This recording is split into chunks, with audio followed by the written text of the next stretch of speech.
சிரிய அதிபர் எங்கே? ஸ்கெட்ச் போட்டு கொடுத்த ரஷ்யா. ரஷ்ய ஊடகங்கள் வெளியிட்ட செய்தியால் பரபரப்பு.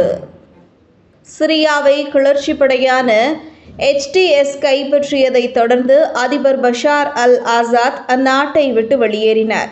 ஆரம்பத்தில் அவரது விமானம் மாயமடைந்ததாக கூறப்பட்ட நிலையில் தற்போது அவர் ரஷ்யாவில் தஞ்சமடைந்திருப்பதாக தகவல்கள் வெளியாகியுள்ளன.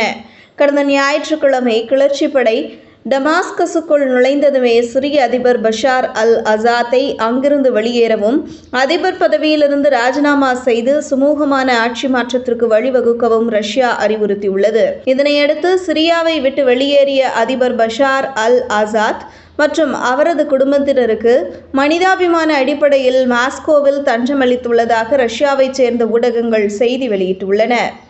இதனை உறுதிப்படுத்தியுள்ள வியன்னாவில் உள்ள சர்வதேச அமைப்புகளுக்கான ரஷ்யாவின் தூதரான மைக்கேல் உல்யனோவ் கடினமான சூழ்நிலைகளிலும் ரஷ்யா நண்பர்களை ஒருபோதும் கைவிடாது என தெரிவித்துள்ளார்.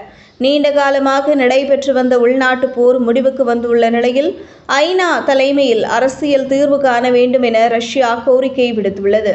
மேலும் சிரியாவில் உள்ள ரஷ்ய இராணுவ தளங்கள் மற்றும் ராஜதந்திர நிறுவனங்கள் பாதுகாக்கப்படும் என சிரிய எதிர்க்கட்சி தலைவர்களுடன் ஒப்பந்தம் மேற்கொள்ளப்பட்டதாகவும், ஆனால் சிரியாவில் நீடித்து வரும் பதட்டமான சூழ்நிலையால் இந்த ஒப்பந்தம் எவ்வளவு காலம் தாக்குப்பிடிக்கும் என்பதற்கு உத்தரவாதம் இல்லை என்றும் செய்திகள் வெளியாகியுள்ளன. இந்த வீடியோவை உங்களுக்கு வழங்கியது www.aliaonlinestore.com. இந்த இணையதளத்தில் நீங்கள் ட்ரை ஃப்ரூட்ஸ், நட்ஸ், அதே மாதிரி குழந்தைகளுக்கு தேவையான டாய்ஸ் உள்ளிட்ட பல பொருட்களை நீங்கள் வாங்கிக்கலாம்.